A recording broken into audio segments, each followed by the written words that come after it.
no problems. And Powell is well into his running. 5 from the right. He's already getting away. It's Sakari to his left. It's Powell against the clock. Keep your eye on the clock.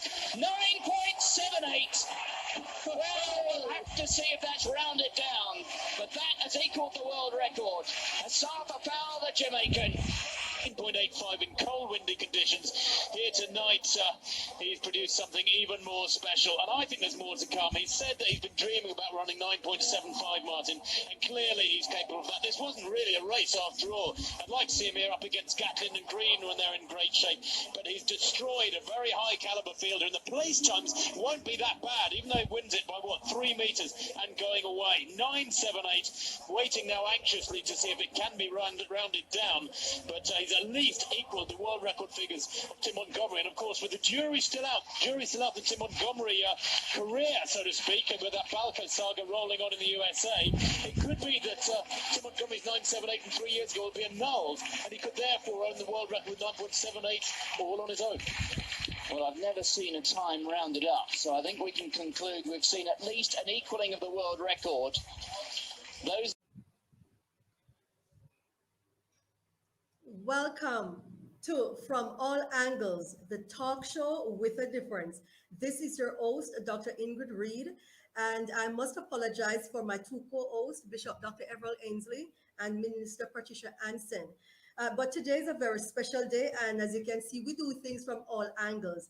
Now, we have a very, very special guest, one that is so hard to find, one is so hard to get in touch with. But guess what? We are in studio together, and we are coming to you live from Jamaica, the beautiful island of Jamaica. And you can hear a lot of noise in the background. Today is just one of those very special days. So I know you're going to enjoy this program. Today we have our very, very special guest. This is my spiritual brother, Asafa Powell, and he is Jamaica's darling. I can tell you that much. He is Jamaica's darling. Asafa Powell, welcome to From All Angles. And this is a very special segment. It's a general segment, and it's so good to have you in studio with us. And it's funny, we normally, because I live in the States, so we normally do a broadcast from the United States, and then all our guests, they're from all over the world, but we are live in studio from Jamaica, and I'm here with my brother. All right, Asafa, welcome to From All Angles. Yeah, man, good to be here. I know you've been trying to get to me for a while, but I'm here. He's here live. He's here in the flesh, live and direct. All right, Asafa. So I know you're a very busy man and stuff, but let us start from your days in Charlie Mount. Is it Charlie Mount that you used to attend Charlie Mount? Tell us, Asafa, in regards to you're leaving from Charlie Mount to the UTEC. The UTEC, and UTEC is for University of Technology. Yeah, University of Technology. And you wrote something in your yearbook, Asafa, that you became Jamaica's darling. Tell us about that. Well, at Charlie Mount High School, we're not known for athletics or, they play football, the soccer in the US. At the school, but we're not known for athletics. So, the background that I was coming from, it was an easy transition for me because my brother Donovan was one of Jamaica's best sprinters, and I've always looked up to him, from a very young age. So I was just following in his footsteps, and I started running at Charlie Mount, and it was my last year in school that my last year in school, in the yearbook, I written that I want to, when everybody writes they want to be doctors and lawyers and all that stuff, I said I want to be a famous athlete and break my records. And it came true. It came through. Awesome. Now, before we get to the on track, really, at UTEC, what was the transition like actually when you just left Charlie Mount and you entered UTEC? What was the transition like? Because you have been a very saved Christian boy, you grew up in church, your parents are both pastors and you grew up in church and stuff. What was it like as a Christian, leaving from high school into university, and then, history, we know it's Mhm. history from there. What was it like as a Christian Well, then? I think what the difference with me, to a lot of the other guys that went to university. Mhm, I'm from very, very humble background, so nothing didn't really, bother me. Nothing didn't really excite me, mhm, when I went to university. Whatever I need, I always lean on my parents. I mhm. didn't go to my way to find anything or do anything. My parents was always my backbone. So that alone kept me, and I didn't stray away from my roots. Every weekend, gone in my yard, gone home to go to church, to play my guitar in church. And it got a bit more difficult when I became this famous person. But Mhm, I never strayed from my roots. That's what kept me grounded. mhm. When I went to university, and even when I became a famous athlete, everybody still wonder why. How am I not? You know, Strain or something, yeah, yeah. yeah. So it's just my background. My parents, they really kept me grounded. Okay. All right, good. And I love that. They keep you grounded. Okay, let us talk a little about you being in church a little. You play just about everything. I mean I want you to tell our viewers all the things that you played in church, all the instruments and stuff. Well, I started out with the drums, Mm-hmm. but then my brother Nigel, which was the leading musician at the Mm-hmm. church, he was going to university for music, and I think he wanted someone to fill his space. So, so he taught me how to play the guitar, the keyboard, So, whenever he's not there, I'm always the one playing the guitars or playing the drums when he's there. Yeah. Even when he comes back, I'm always playing the bass guitar and he's playing the piano and the keyboard. So that's where all that came from. I think Nigel was just trying to find someone to fill his space. But I mean, that's good because it helps at the end of the day. Mhm. Because it's good when you can be multi-gifted and Mhm. multi-talented, Mhm. and that's who you are. Mhm. You're multi-gifted and multi-talented and stuff. And as I remember, the very very first time that we actually met, I didn't just see someone that plays the music. I actually saw a minister of the gospel in Yusafa. I actually just saw somebody that should preach the word of God, to teach the word of God. Because I look like my father. Me and Well, my father look alike. well, you have that thing that God, because you gave speeches, Mhm. and I remember, I don't remember what year it was when you the first time you broke the world record, because we're getting to that. Mhm. The very first time you broke the world record, and then you had a celebration. Well, we had a celebration for you at Mum's Church, the church in Yeah, Waterloo, yeah. right? Redemption National Church of God. That's the fellowship that they're from, and that branch is in Waterloo, Mhm. down Uwerton side in Yes, St. St. Catherine. Catherine. And I remember when you got up to give a speech. I still have some pictures Oh, wow. from those long time days. Must look Uh, extra young. you did, but I had some pictures that you had the mic, and you began to speak. And when you began to speak, you were giving your remarks, Mhm. telling everybody thanks. And Yeah. I'm like, you are preaching. Go suffer, you are preaching.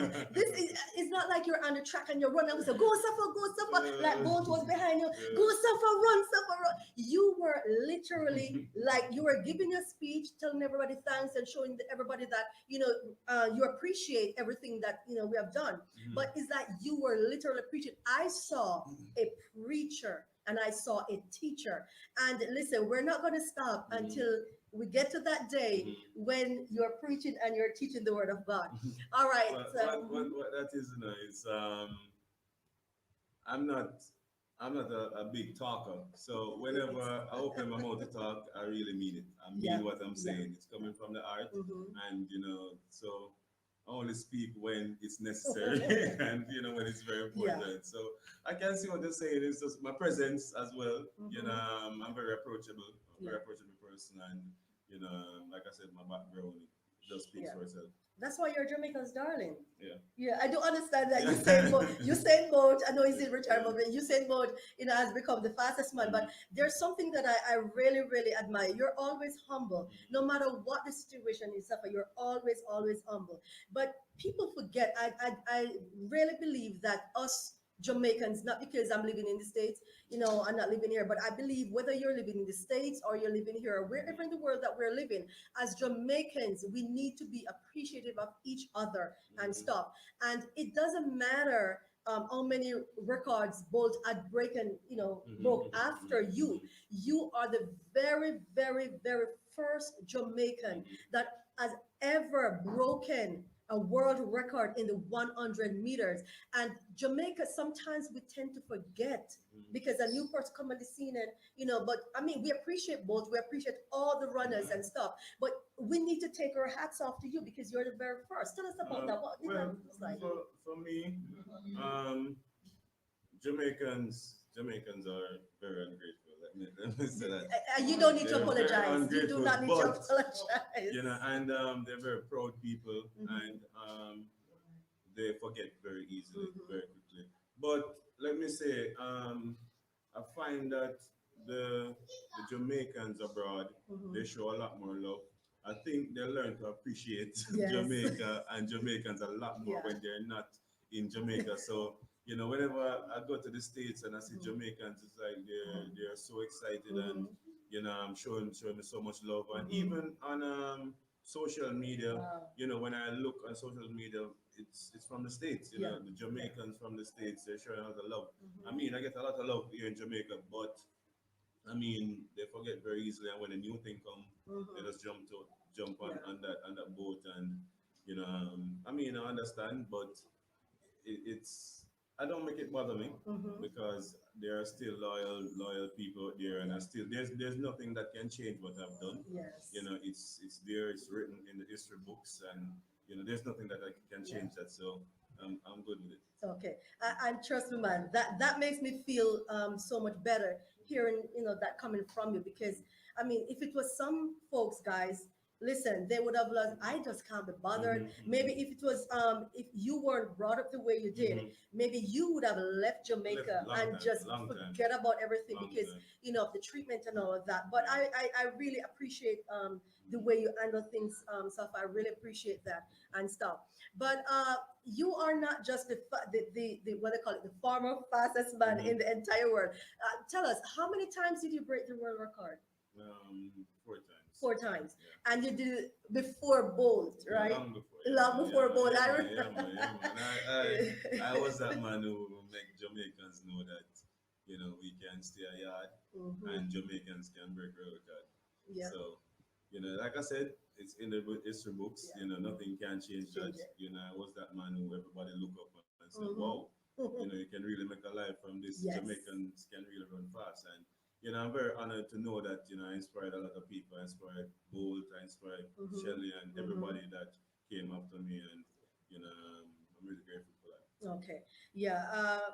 Let me ask you. I know this is kind of touchy, Hmm. maybe very sensitive, but a lot of people at times, and I didn't like when I hear it because people are different. They react to certain things different, or they acclimate to things differently and stuff. But people always say that when you are on the largest stage, you don't perform as well as you normally do. Hmm. Now, I mean, I have my moments. Yeah. As a preacher, there are Hmm. times when I can't preach at a crusade. I'm not a crusade preacher, Hmm. Safa. And I'm a preacher that I just get in on Sunday mornings. You ask me to preach, and I will preach. I will preach outside of the big events. Hmm. That's my stage. Hmm. Okay, so I'm not the big stage preacher, right? And but I don't understand why is it that people always label you like you never perform on the Hmm. biggest scale.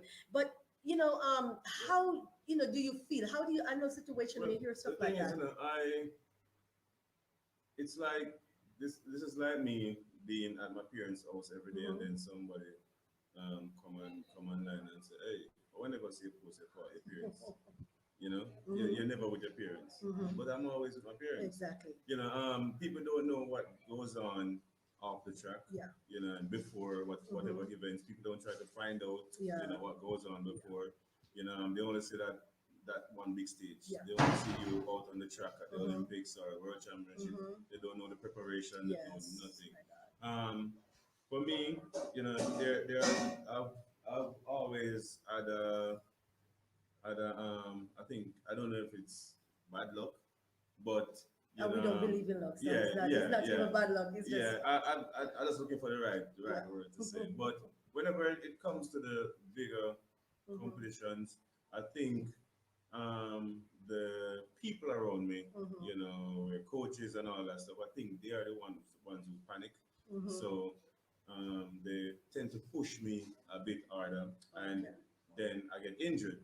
Wow. So 99% of the time, I'm always injured Mhm. before Olympics or World Oh wow. Championships or national trials. Mhm. Always injured, but I think it's just that fighting spirit in me Yes. that keep me going. That tell Yes. me to go out on the track. Mhm. And Mhm. a lot of people don't know the pain I'm in when I'm on the track.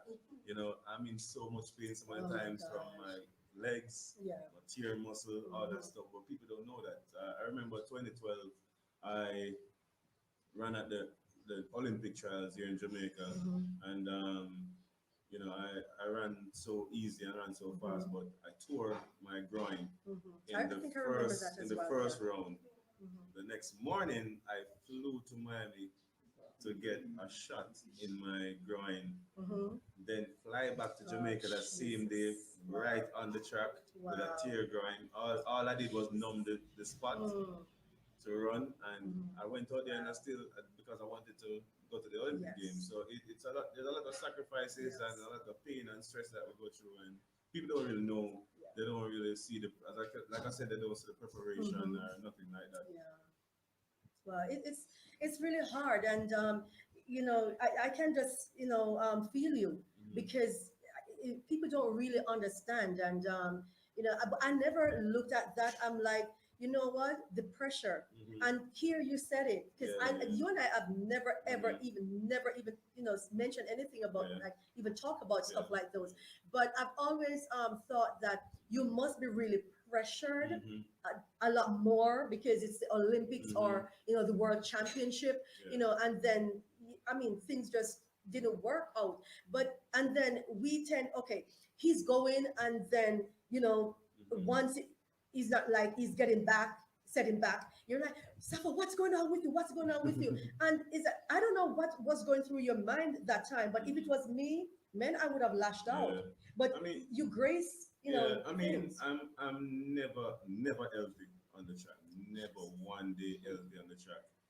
But like I said, I don't like to talk. I don't like to Mhm. complain, Yeah. and I don't like to when people say whatever. I don't like Yeah. to try and counteract what they say Mhm. or to start an argument Yeah. or even pay anyone Mhm. any attention. Mhm. So I'm just always hurting on the track, and you know, Yeah.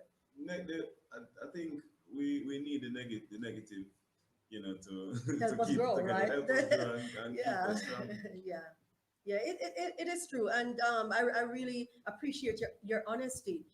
I really appreciate your honesty and stuff. So let's move into something else. We're coming on, guys. This is so interesting. I mean, Asaba Powell, going through this and all of that. But I am sure that you guys also appreciate the honesty because a lot of times we saw him on the tracks. We saw him, not finishing in the Mhm. top two or top three. Sometimes it's fifth, and we said, "Come on, Safa." Oh my God, we saw that goal for you. What happened? But guess what? Like I'm sure, like you have folks like myself out there who have always been praying.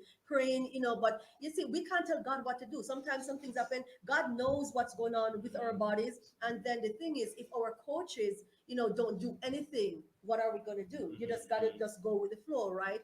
Yeah, Yeah, I but mean, not to mhm, cut you, but mhm, a lot of times when I go through these things like the stress mhm, afterwards, like because I'm disappointed as well, mhm, because it's not like I don't want to win, I want to win, yeah, but it's just the time. Mm-hmm. and the pain and the stress. And I remember, I remember, I don't remember if it was 2008 Mm-hmm. or what year it was, and I spoke to mom, my mother, Mm-hmm. after the games, and I tell my mom that I'm questioning God. Oh, You know, I tell wow. her that I'm questioning God. Why? Why? Yeah. He, because when I'm out there, and I mean, I don't know.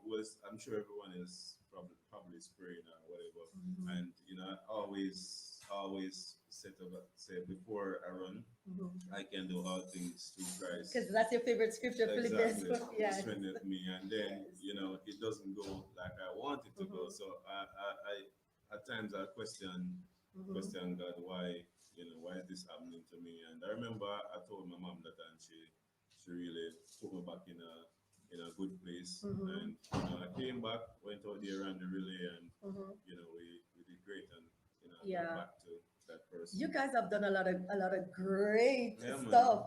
I remember the year with the relay, the Yeah, four by yeah, yeah, one, yeah. and you had to anchor the Hmm. race, and Usain Bolt is the one that Yeah, actually give passed me the that. baton to Yeah. you. Usain Bolt was running behind you. Go Safa, go Safa, and listen. And I was like, I was just going like behind you. Hmm. Usain was behind you. Yeah. I was behind you. Said, and I'm sure every Jamaican was behind everybody going, go Sapa, go Sapa, go Sapa. I mean, and that year was the year when you guys broke Yeah, the right, world record with the yeah. relay. Oh my God. So listen, guys, we need to appreciate the good things. Now, Sapa, what would you like to say? Because we could, I mean, so before we get into that, we just have a few more minutes to go, and this is so interesting. We might have to have a part two, Safa. We might Yeah, have to have a part I two. run out of time. Yeah, I run because out we of cannot time. run it out of time. And today is a very special day, for the family. It's Dad's birthday today. Yes, it's Dad's birthday. So we are actually in Mandeville, Jamaica, celebrating Dad's birthday today. So I have to snatch him away just to get this interview out of him. So we might have to do a part two. But Safa, you are married. Mhm. Congratulations again, my brother. Yes, he's married. Yeah, man. He has yeah, is Three, that three and one children on the already way. and one on the way. Yeah. Yes, three children and one on the way, and I can see the glow. It's Yeah, like he's a man. young guy just get married, you see. Yeah, man. Yes, he's newly married and stuff, but congratulations again. What it is like, quickly, Safa, as a married guy Mhm. compared to how you were when you were single Well, and and so a father as first, well. first, and I mean, I never know I could do it.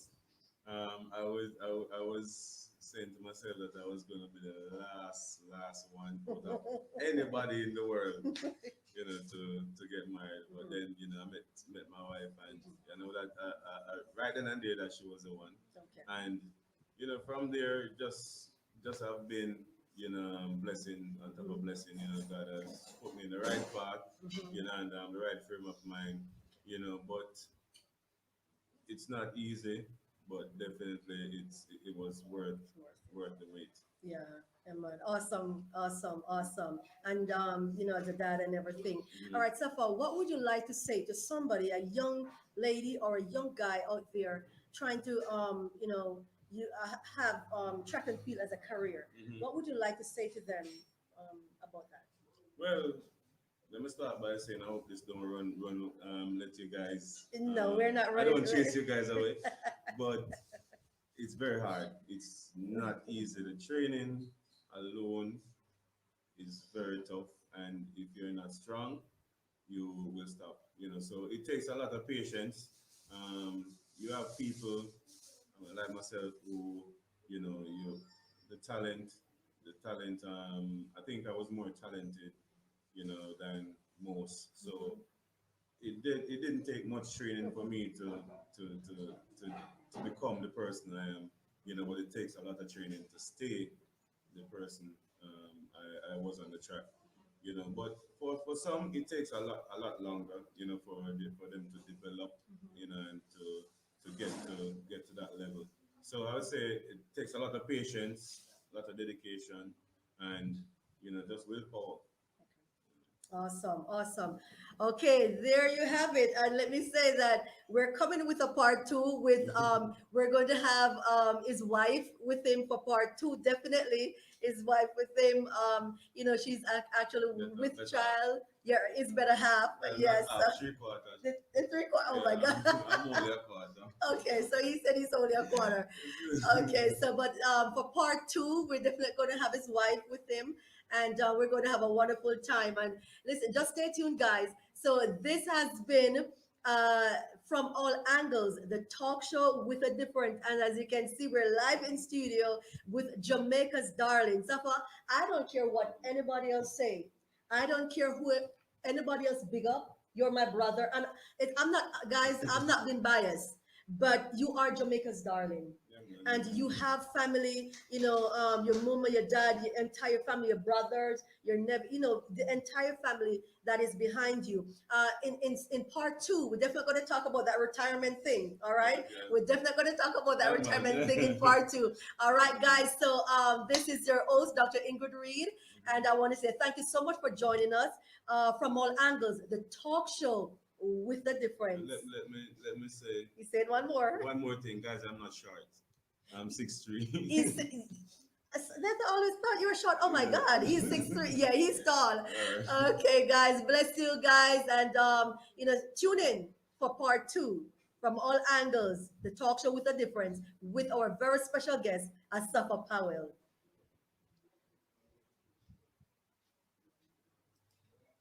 There you go. Here you go.